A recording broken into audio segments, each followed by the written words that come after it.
I wanna be a billionaire. I ain't getting no sleep till I see $1 million every week. I wanna be a billionaire. I ain't getting no sleep till I see $1 billion every week. I wanna be a billionaire. Billionaire, I wanna be a billionaire. Billionaire, I wanna be a billionaire. Ladies and gentlemen, how you doing? Welcome back to another episode of Stop the Bank ENT TV. Hey. Now my next guest, you know, I'm sure you've seen him every other Saturday on BT, playing the role of Tristan in the movie Blue Hill Avenue, starring Alan Payne. My boy W.B. Alexander, how we doing, my boy? Yes, sir. Good. A1. Thank you, I want to say it's a pleasure to have you on the show. You know, I've been a big fan of your work for a very long time, and it's crazy. When I moved into this apartment building and I ran into you, I didn't even recognize it was you. Then I went to your Instagram and I was like, hold on, you put a screenshot of the Tristan character. I was like, yeah, that's my movie. I had to call you back like, yo, what's up, this, that, and the third. A little throwback Thursday, flashback Friday joint. Yeah, exactly, man. But yeah, no, I did my homework on you, man. I see you were in House Guest with Sinbad. That was also one of my favorite movies. That was, well, back when I was, I think I was like 11. 11, wow. Years old. I had a little one-liner in that joint. When did you start acting? Like, since what age? I got started at 10. Okay. Got started in the game at 10 years old. I was lucky enough to get thrown into the business. My mom, she came out here with a dream and a goal to break into the business and start a management company. Okay. And that's how we got it. That's how I got started at 10 years old. My mom came out here and we was like, let's go. She started out doing like photography work. Nice. Being a photographer, taking pictures, and then she kind of built a roster of clients through photography, and then she just kind of ran with it. So came in very first, 10 years old, wide-eyed, you know, just want to be on TV like every child, you know what I mean? Child growing up watching TV, you want to be on TV and emulate those characters. Right. And my very first extra job was the First Friday movie.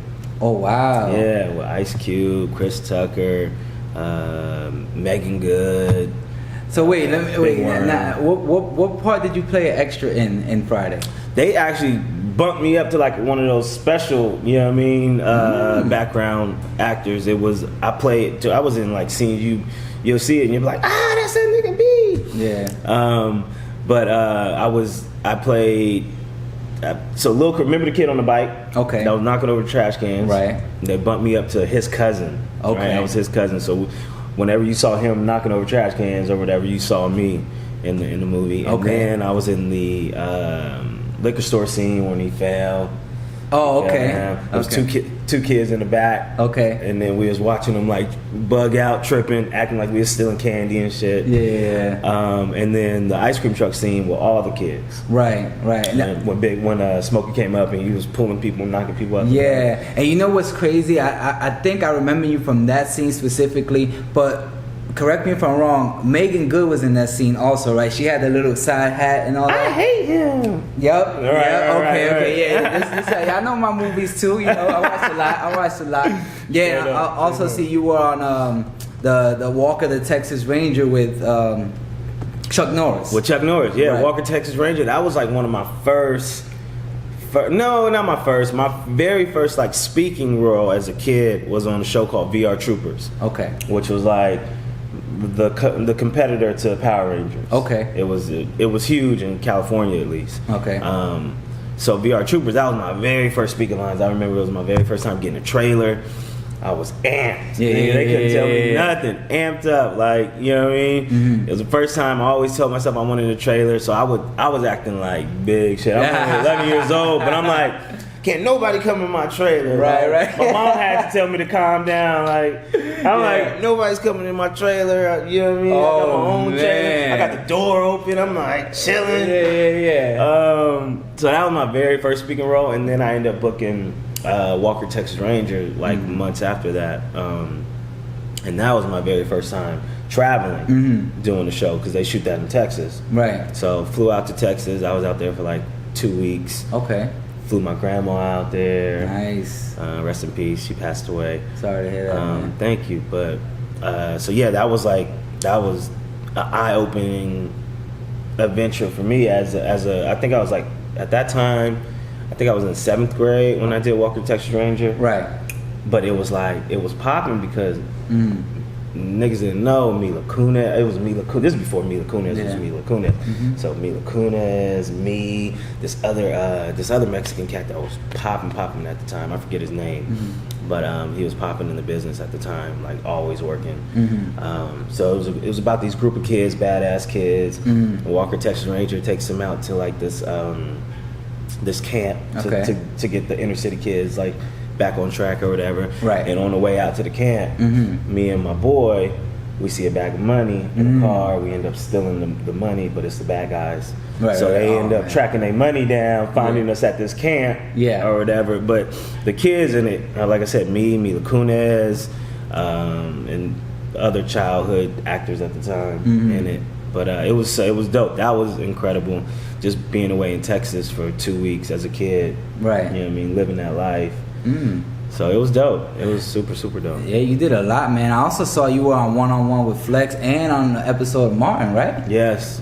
One-on-One with Flex. Shout out to Mr. Flat App.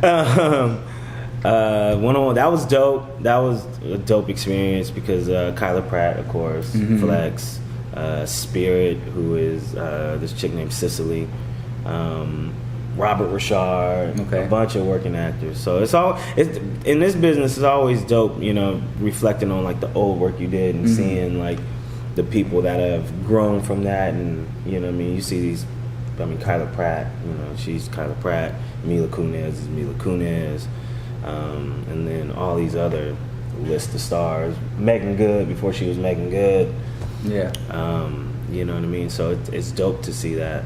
Gotcha. That growth and seeing people like succeed in the business from a young age. Now that's a good thing you mentioned growth, because that was actually my next question. How do you feel you've grown as from a child actor to now? You know, like with everything that you learned, you know, and how you evolved as an actor and as a businessman and as a man in general in the business. Man, I feel it's helped me tremendously. I haven't had the success that of course one envisions as you know, growing up in the business, but it's taught me to be, you know, level-headed, grounded. So when I do get my opportunity and when I do have that time to shine, and I'm blessed and fortunate enough to be able to, you know, sustain myself in this business, which I'm proud of that part in general. Like, I haven't given up. I'm still grinding. I still work. Not as much as I would like, but you know what I mean. I'm always busy, whether it be a pilot, whether it be a guest star role, a co-star role. I've always found success in that. So just not giving up has taught me to keep going, man. Like, this business is all about the next project, your next project. So it's helped me acting wise, it's helped me grow into, I feel, where I'm at now, where it's like I can go into these rooms and take over these rooms and have, you know what I mean, the percentages, the outcome of what I envision practicing, you know what I mean, leading up to an audition, leading up to a role that I've been casted in. So I feel like my acting has grown tremendously, and it's helped me, you know what I mean, and it's helped me too along the way, just starting so young. Right. You know what I mean? And speaking of starting so young, tell me, do you find it easier now to book roles since you've been in Hollywood since a young age, or is it still the same as the beginning? You know, like as far as the grind goes, booking roles. You know what? It's never the same. And then because the game grows tremendously as well. Now you see these working actors are, a lot of it stems from social media. Okay.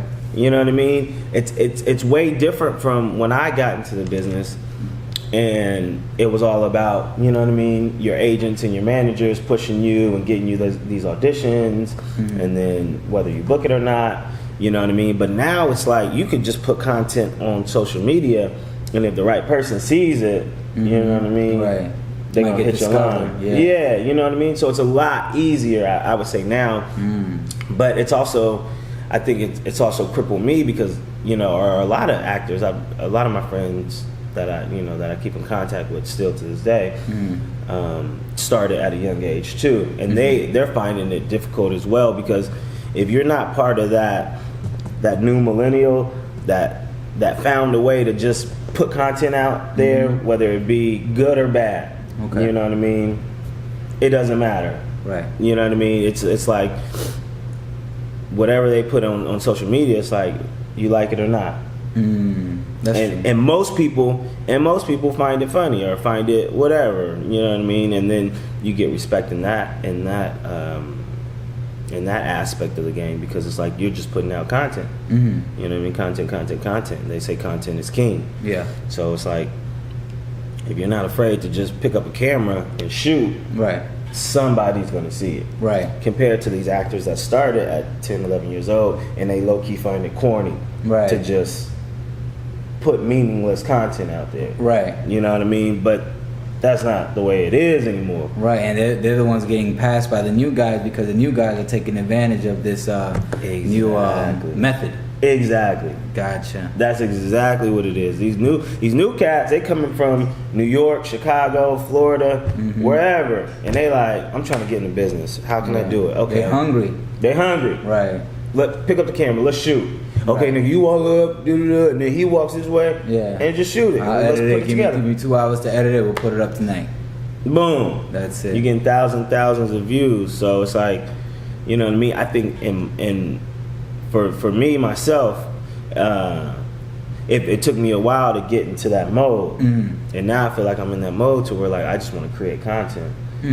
Because that's the new method. That's the new way to go. It's just like, right, fuck having, you know what I mean? Putting yourself on. Right. You got to put yourself on. You got to put yourself on. So, and that's where I'm at. And that's why I'm always willing to, you know what I mean, podcast, whatever, show love to my friends. Right. Like, let's get it. Like, we can be that next group of, you know what I mean, King Batches and the Melvin Craigs and the Fat Boy SSE and all of them. All them cats. Okay. They're fearless. Right. Let's go out here and do it. Now they're building empires off of that. Right. Off their talent and what they have to do. Right. So do you find it? So with that being said, has work been consistent for you, or have there been many gaps in your career? It's been gaps in my career. Only because I chose different paths along the way, which I wish I didn't. You know what I mean? I wish I listened to my mom, and I wish I just stayed focused into the acting game. But when you grow up at that in the business at a young age, you low key, you know what I mean? You feel like you get burnt out. You get burnt out. So it's like, when you get burnt out as a kid, you find other ways. Myself, I chose football. Like, I was playing football. You know, once you hit high school, it's like, it's all about girls and sports. You know what I mean? Hanging with y'all. Right, so I fell out of acting for a little while because I just was like, I want to be a football player. I don't care. I'm sweet. Yeah, you were growing up, still figuring it out. Still trying to figure it out. But if I listen to my mom, like, yo, no, you're special. You don't need to go that route. You need to focus on your career now, because you can work. So it took me a while to get that, and now I feel like I'm at a point in my life where it's like, the content that I'm creating for myself is gonna go far. Okay. So, well, that's good that you mentioned that. So because it sounds like, you know, you along the way reinvented yourself to kind of, you know, keep that passion and that drive. So by reinventing yourself, tell me, how do you maintain your relevance in this industry, or at least try to work, but stay focused. An amazing. First of all, I love Denzel Washington. We all do, right? We all do. By far, my top favorite, number one actor of all times. And you know, when he won his acceptance speech, do the work, right? You know what I mean? Do the work. There. You know, if he didn't do the work, there would be no Denzel. There would be no Octavia Spencer. There would be no. You know what I mean? When he was going through all of that, it touched me. It hit home, because that's what it's about. It's about doing the work. A lot of these people come out here, it's like, well, I'm not working, man. I can't book nothing, or you know what I mean? Yeah, they get discouraged easy. They get discouraged so easy, so easy. Not knowing that, nigga, I've been in this game since I was 10. Right. And I'm just finding myself in it as far as what I put out. Like when I did at a young age, you're a kid. It's just cute. Right. You're not there are not too many excellent kid actors. It's usually about a look. Right. You know what I mean? No, there's a cute kid. He can say the line. Cool, give him a job. Right. As an adult, you have to find that. You got to do the work. You got to do the work, whether it's research, whether it's seeing a coach. A lot of people don't believe in getting coached. I always believe in getting coached for my auditions. You know what I mean? Whatever you have to do to separate yourself from these group of hundreds of actors going in doing the same lines, that's where I'm at now. It's like, I got to separate myself. Everyone's coming in doing the same thing. So with that being said, it's like, you got to do the work. Now, right. There's no longer, you know what I mean, just coming in, going to these auditions and whatever happens. It's like, no, come in, take control of the room, be confident, be prepared, and go in and do the work. Gotcha. And then the outcomes will come, you know what I mean? Let them fall however they fall. Right. So yeah. So what do you think the most difficult, not to cut you off, what do you think the most difficult part of being an actor in Los Angeles is? The most difficult to not based get on your discouraged. experience. Oh, based on your experience, not get discouraged. Oh, yeah. I myself, I've never gotten discouraged, and that's why I keep going. Like at this age, you know what I mean. Starting from 10 years old, like I've never gotten discouraged. Like there will always be roles, no matter what age you're in. You don't have to come out here and blow right away. Everyone's journey is different. Right. I remember I was working with D-Ray. Okay. D-Ray Davis. I did a shout out to D-Ray. D-Ray Davis and Jaleel White. Shout out. I was doing a TV show, a new sitcom we shot like a year ago called Mitch and Max. Okay. And D-Ray, you know what I mean, he's never heard of me before. I don't know him like that. But he was just so impressed of my acting abilities.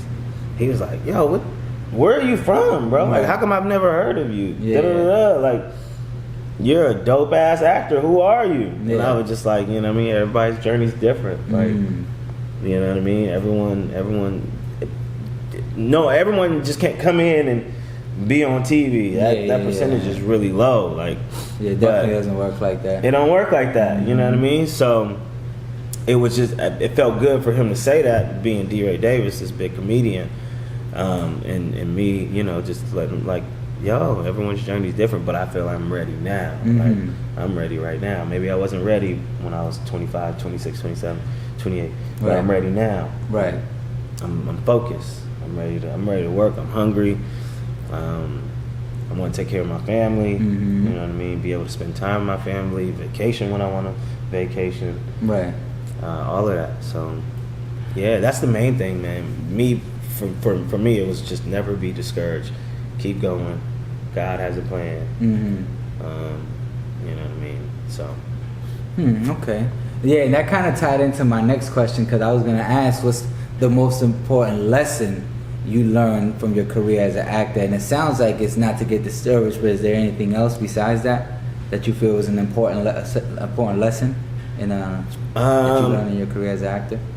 Yes. Yeah. Well, it's funny. When I did VR Troopers, I did VR Troopers, and like I said, I was on a high because I was just, this was my first speaking role on television, so I was on a high, and I'll never forget it too, because the brother, you know, there's always one black ranger or one black trooper. Yeah. So the black star of the show, the Black Ranger, I think he was a Black Ranger. We'll say he's a Black Ranger. Okay. But a VR trooper. Yeah. He told me, like, he was like, you just like to hear yourself talk. Cause I was so, like I said, I'm nigga everything. I'm popping right now, and I'm a kid. Yeah. So definitely had the enthusiasm, yeah. Right. And then he was like, he pulled me to the side and he was like, you just like to hear yourself talk, don't you? And I'm like, what do you mean? And he was like, well, you know, when you speak, say something with substance, like something that matters. You're just, you know, just talking. Yeah. And that always stuck with me too. How old were you when you heard this? And I was 11, 12 years old. Okay. 11, 12 years old. Yeah, in my house, they just say, you talk too much. They ain't never kind of give it to me that way. Right. Like, you talk too much. You know, so, but it's all good. Yeah. Right. So it was like, all right, cool. I got it. And then that always like stuck with me. So I was like, that's something to go by in this business. You know what I mean? You just don't want to be out there doing whatever. You want to say something that means something. You want to say something that can stick with other people and resonate with other people. So that's great, man. Yeah. Tell me about the role you were most proud of in the experience. Most proud of will probably be Blue Hill Avenue. It's a hood classic right there. Hood classic, you already know. It's I've received the most. I mean, it's funny that you asked that because as an actor, you're most proud of the most recent work that you've done. Right. But with Blue Hill, I think I've received the most recognition from it, and people still call you Tristan. Still to this day, you know what I mean. So that's great to be able to have one of those cult classics, so to speak, and people that still recognize you. You know, some that I did when I was 19 years old, 18, 19 years old, and now I'm in my 30s. So it's like, you know, it had to touch a lot of people. And I mean, I'm talking about I can get off on a plane in Chicago, like I've done, you know what I mean, wherever I fly, and people at the airport that work at the airport are like, yo, you was on Blue Hill Avenue, that's Tristan. Like, no, let's take a picture with me, Yeah. You know what I mean? Or people coming up to me like, yo, there's one cat, I was in Vegas, my wife, I gotta introduce you to my wife, like, can you please, like, take a picture with me and my wife, and da-da-da. So, like, that always feels good, you know what I mean, to get that recognition like that. And it was a great learning experience. I mean, I worked with, there's tons of like name actors in that movie. Alan Payne was one of them. Payne, Pooch Hall. Pooch, who's huge, who's Pooch Hall now. You know what I mean? Michael Teleferro, rest in peace, who played Big Bear off of Life and Blue Hill Avenue and all these other different projects. And the director Craig Ross Jr., who's an amazing director. Aaron Spears, who's on Being Mary Jane, and soap operas and all this other stuff. You know what I mean?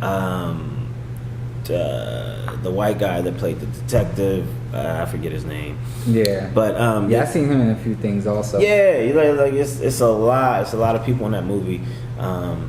And then Brandon Hammond, who was on Soul Food, Space Jam, all these different movies. The Fan. So all these. That movie was probably my most proud piece of work that I've done. And then I also did a film called Boogie Man 3. Okay. Which is a scary film. It was my first scary film ever. Shot it in Bulgaria. Wow. Which was an amazing experience. All the way in Eastern Europe. Out there for like a month. Wow. A month and a half. Almost 2 months out there in Bulgaria. And that was dope because I'm like 26, 27 years old. You know what I mean? Eastern Europe by myself. Working. You know what I mean? But it doesn't feel like work. You're doing what you love. You're doing what you love. You know what I mean? So that was those two in general, and those were probably the most proud piece of work that I've done. Gotcha. Now, talking about experience in Hollywood, what is your opinion on the Me Too movement and the whole sexual harassment and misconduct happening in Hollywood? I'm proud of it. I'm proud that it's being brought to the light. You know what I mean? Especially with social media. Social media is a huge advantage to this new millennium. This new millennium, it's great because things that weren't able to be shown in the light are now given the light because of social media, because all it takes is a click of a button, and now millions and millions and thousands of people are viewing this and reading your comments and commenting back. You know what I mean? So I think social media platforms have really given the Me Too movement a voice and legs to walk on. And you know what I mean, you get these scumbags like Donald Trump and like Harvey Weinstein and like Larry Nassar. You know what I mean? They get exposed, which will help, I believe. You know what I mean? It's either, you know, it's like roaches. You turn on the lights and all the roaches scatter away. Right, you know right, what I mean? right. Keep the lights off and they all out playing and shit. Right, You right, know what I right. mean? So it's like that. We hit the light on. The light's on now. Now we see you guys. Now it's easy to expose you guys. And you look at, even on social media, you'll see videos. I watched a video of this young lady who took the time to, at a wedding, confront her relative that was molesting her as a child. Wow. Most powerful video I seen in a while. You know what I mean? At the wedding? At the wedding. Wow. Put them on blast. Whew. And this is supposed to be her family member, her uncle, that was molesting her. Like, it was, you know what I mean? It's like, social media is good in that aspect. You know what I mean? And I think it's helped give a lot of people voices. Gotcha. So tell me, how do you feel about, you know, the women that are aware of these so-called elites or, you know, the predators situation and still partaking in these acts with them? Like, for example, you know, there was some woman that knew of Donald Trump's wife and family and all that, and still did what she did, and then coming back saying, oh, he did this, that, and the third to me. Right. You know, how do you feel about that aspect of it? It's a lot of these women you can't feel, not a lot, but some women you can't feel sorry for because they knew about the situation. So a lot of times that has, you know, you think like, okay, are you just in it for the buck? Or are you actually, why didn't you confront this a long time ago? Before he was president. Right. Or before. Or when it happened. When it happened. Like, why you didn't report it then? But now it's hard for, you know what I mean? You look at some of these interviews and it's hard to feel sorry for these women because it's like, well, you knew he had a wife. You knew he had kids. You asked about the kids. He shunned you off like, yo, why are you bringing that up right now? And you still chose to sleep with the man. So it's like, now that you want to, like, oh, you say you don't want any money from it, you don't want recognition from it, then why are you doing it? Right. Why, you know what I mean? Why are you just so you can get it off your chest? Which is cool, and you should, because nobody should have to live with that. Right. You know what I mean? And not and feel that way. You know what I mean? Feel that way deep down. Yeah. That this man, you know what I mean? He's going around like he can get away with this. That he can get away with it. So yeah, put him on blast. But you should have did it a long time ago. Right. And to their defense, I feel like, you know, some women may have been scared of what may happen if they did come out with it earlier, being that this man or any other man for that rather would be so powerful in that position that something bad can happen to them, so they just stood quiet. But I feel like now they're gaining enough courage to come out since they're standing united together. Right. You know, so you know, so those women I give a lot of props to. The ones that just want the buck, you know, I mean, they're gonna get exposed, you know, when the story really comes out. So, you know, I'm 50-50 with it, but I'm still 100% supporter of the whole movement. You know, but you hear a lot about, you know, sexual allegations, not only with women, but with child actors, you know, from these Hollywood elites. And as a child actor, has anything of that nature ever happened to you? No. I've never, and it's definitely different with women than men, because, you know, women, they have it rough in just normal everyday life with men being scumbags, hollering at them, you know what I mean? Being disrespectful. So you put a gorgeous, beautiful human being in front of this predator man, you know what I mean, that has power, and it's like, they're gonna, you know what I mean? They're gonna cross those lines, those boundaries. Mm-hmm. So me being in the business, I feel like homosexual men they cross the boundaries, Mm-hmm. but me being a man, I think we have it less than what women go to, because guys don't care at the end of the day. They gonna holler whether you have a husband, whether you have a boyfriend, Mm-hmm. whatever. They gonna try to holler regardless. Mm-hmm. You know what I mean? Yeah. So it's like with me being a male, you don't really get that too much. You get the gay men trying to cross the line, but put them in their place, and usually it's like, okay, cool. Well, Yeah. this is what it is. I'm not into that, and this is what it is. You know what I mean? Mm-hmm. So yeah. Gotcha. So tell me, with that being said, would you feel comfortable, doing scenes with the same sex in this type of entertainment today, where that's being more exploited on TV? I think the character has to it has to move me in a way. Like, I wouldn't say I would be against it, doing a gay role. Mm-hmm. As far as like doing the kissing and the stimulated sex scenes, I don't know. I probably couldn't do nothing like that. Right. But just playing a gay character, man, I'm in the acting game to portray these characters that that need a voice. Right.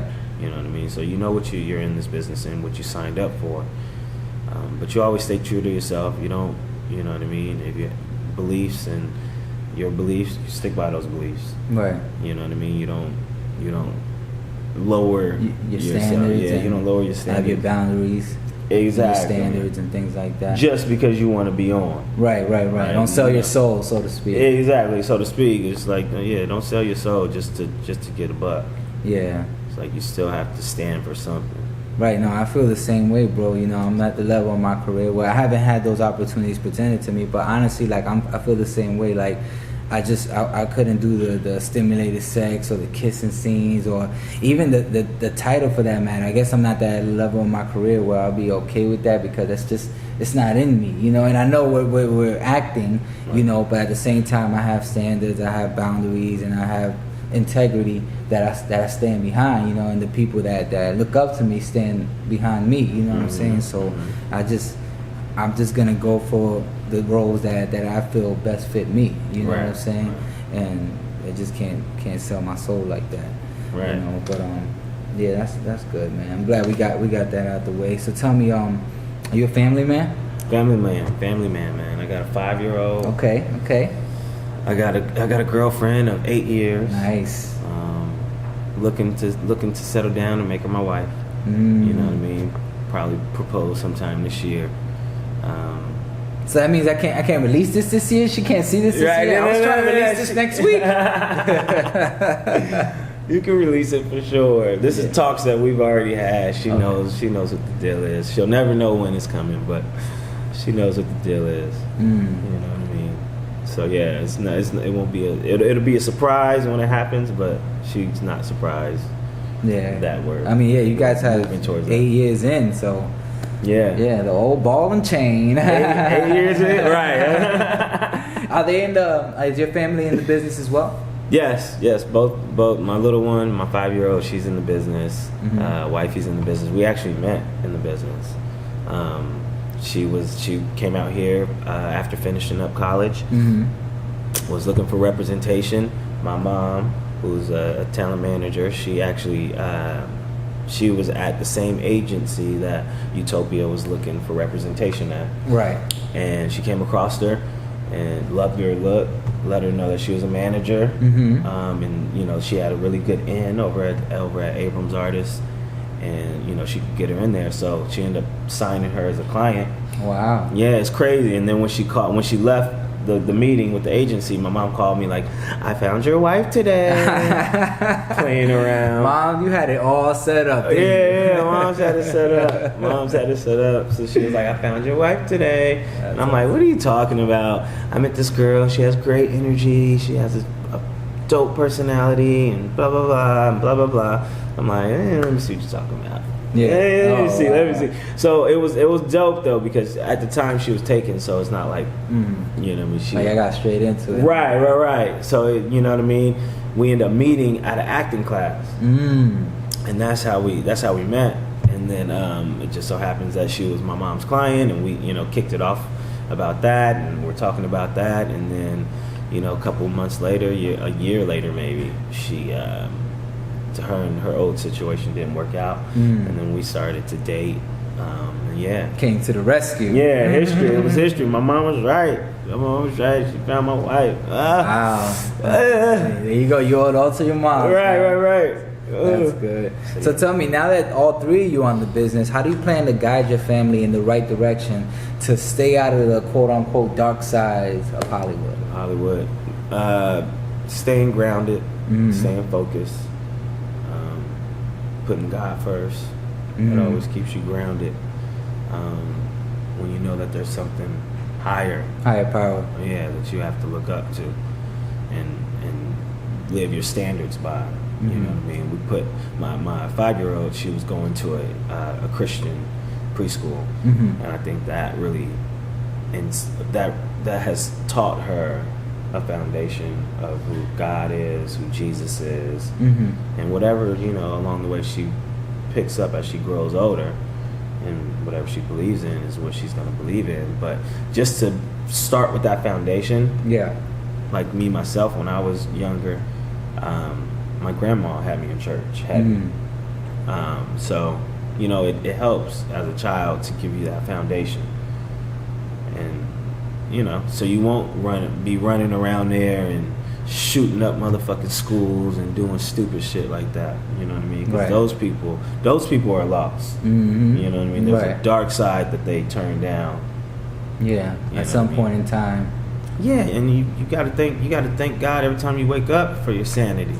Because a lot of people, that's who's shooting up these schools, and that's who's blowing up movie theaters and doing all this crazy shit to the world. And, you know what I mean? So, yeah, man, just by keeping God first, and then also knowing what to do with your money, because money is the root of all evil. You know what I mean? You go out there, you don't know what to do with all this money you're receiving if you're a working actor, because there's a lot of money in this business. Then you get lost along the way. You get into drugs, you get into alcoholism and all kind of other stuff. So I feel like I've as being in my 30s, I've learned a lot along the way, and when my time comes in this business, you know what I mean, I know what to do to stay level-headed and to know where I'm going. Right. You know what I mean? And keep my family on the same path. Good deal. Well, on a brighter note, how do you keep yourself looking so healthy and so young, man? I mean, I feel like I'm still talking to Tristan right now. You know what I'm saying? I mean, I just saw you last Saturday on BET. So yeah. Just working out, man. I try to stay working out. I really want 2018 is I really want to be the best me that I can be. As everyone's saying right now, I want to live my best life. Right.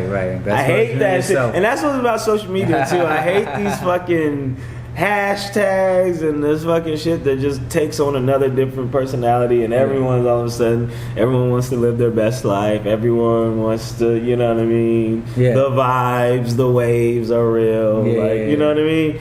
Yeah. It's funny, man. It's funny because I kind of feel bad because I actually do that. I hashtag best version of yourself 2018. Because that's what I want to be. But that's what you want to be, regardless. Yeah. Whether you put it out in social media or not into the world, that's what you're feeling. It's a representation of yourself. It's just funny how everyone, like, it's like a copycat. It's like a trend, yeah. It's a trend, exactly. We all just want to blow up. We want those followers. Right. I want those hashtags. So tell me, what are your goals to advance your career? From getting to this point and starting from so young. I mean, are you looking to advance in other markets within the entertainment field? Do you want to solely focus on acting and be the best actor you could be? What are your goals? Create content. Okay. Create content is content is king, as they say. So writing, directing, producing, and acting. I think those are, that's the industry I chose to be in, and now I'm looking to excel in all those aspects.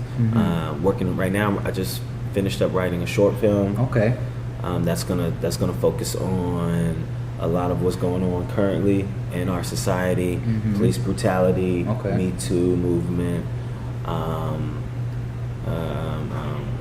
Police brutality is the main focus of the short film, and Black Lives Matter. That whole thing. So that's where I'm at as far as advancing my career. I want to put out content on, online, you know what I mean, writing, all of that. I just want to do everything, man. So that's what, I got you. Create content, and find like-minded people as well that are ready to create content. And I want to form a team. Man, to where that's what we're doing. We're just creating and putting content out there on all platforms. Gotcha. So what's your plan to get back to the community? Because it sounds like, you're building a lot, and you say you want to form a team. How do you plan to get back to the community? Because you focus a lot, even the movie you're writing focuses a lot on what's happening today in society. So how do you plan to get back to society? Right now, man, the immediate way I give back to the community is I have a social media platform called #Uberflow. Okay. Which is a YouTube TV show, entertainment show, and it's basically giving unsigned and signed artists a chance to showcase their talent, whether it be rapping, singing. Those are the main two. It's basically carpool karaoke meets hip hop. Got it. Is what I like to call it. So. It's me riding around like James Corden on the late night show and interviewing these up and coming artists, and then some artists that already have a little bit of a following already. So giving them a chance, freestyle, sing. So yeah, that's where I'm at as far as like giving back to the community at the moment. And then I also work with kids. I do a lot of coaching sports, football, basketball, baseball. So yeah, I always work with kids. I love working with kids, and in my community. That's dope, man. That's good that you're giving back. You're definitely gonna receive a lot of blessings for that one, brother. I'll tell you that. How can people, like up and coming artists, look up the Uberflow? Social media @_Uberflow. @_Uberflow. That's the YouTube, or that's the IG handle. #Uberflow is the YouTube channel. And yeah, everything's on there. Email to reach out to me if you just want to shoot me a comment, a DM. I'll get back to you. So yeah, #_Uber or @_Uberflow for IG, and then #Uberflow for YouTube. Gotcha. So tell me, what advice can you give to an aspiring actor looking to move to LA and chase this dream of ours? Man, come out here, guns blazing, chase it. A lot of people do it. A lot of people come out here and have a goal, have a vision, have a game plan on what you want to do, and then come out here and execute it. There's so many different avenues now. The years of hook me up with your agent and Yeah. You don't really need that anymore. Right. A lot of these people are in better positions than me, and I have representation, agent, manager, attorneys. But a lot of these people, the people that just want to come out here and are hungry and ready to go, they come out here and make it happen themselves. Right. And you know what I mean? Like I said, social media wise, that gets a lot of looks. At this point, you know what I mean? Yeah. No, it's definitely working for me, man. Because I'm using social media to my advantage with my music and my acting. I'm getting into skits now. I'm getting into being a host now, and trying to stay consistent and persistent as well. To dominate and get that attention and following, so all the opportunities can come and the blessings as well. So with that being said, and you follow me and you see everything I'm doing. Any personal advice you have for me? No, man, keep it up. Keep it up. I'm ready. I'm ready to work with you. Mm-hmm. You feel me? Like let's get it. Like you said, create content. Mm-hmm. You're creating content, hosting. You got the podcast jumping off. You got the skits jumping off, which are hilarious. You got to check them out. Mm-hmm. Thank you. Appreciate it. Yes, sir. Yes, sir. So yeah, and then also stand on top of it yourself. Submission. You submit yourself. Mm-hmm. You know what I mean? Now it's just about being ready when that time comes. You know what I mean? You have your platform set up. Consistency is the key to all those platforms to make them all pop off. And yeah, I think consistency will be the main idea, the main goal. Gotcha. Just staying consistent. Gotcha. Well, I'm definitely gonna do that, and I appreciate you, man, like taking this time with me and looking out for me, and just coming on my platform. Like I said, it's an honor to have you here. You know what I'm saying? I mean, to me, you're a legend. Because I've been watching you since Blue Hill Avenue came out like 10 years ago. I used to watch it all the time. So appreciate having you, man. Tell the people where they can follow you and anything new you got coming out that you want to share with the public. Yes. @_Uberflow. That's my only social media that I have. I don't even have an actor social media page. It's just our IG page. My only IG page is @_Uberflow. Hit me up. Artists, musicians, producers, hit me up. Always looking for beats to play. I forgot about that. Producers. I'm always looking to find new beats, new fresh, hot beats to put on with artists. So yeah, if you got any beats, send them my way @_Uberflow. What else? WBOnTV @Yahoo is my email address. Yeah. Stay on the lookout for me. TV show Mitch and Max, starring D. Ray, Jaleel White. What else? Yeah, just be on the lookout for WB. You already know. Well, you heard it here first. Again, it's your boy Johnny Vegas. You just tuned in to Stop the Bank ENT TV. WB Alexander, thank you for coming through, my brother. Always a blessing to have you. Always. You guys stay tuned for the next episode. And Stop the Bank. I wanna be a billionaire. I ain't getting no sleep till I see $1 million every week. I wanna be a billionaire. I ain't getting no sleep till I see $1 billion every week. I wanna be a billionaire. Billionaire. I wanna be a billionaire. Billionaire. I wanna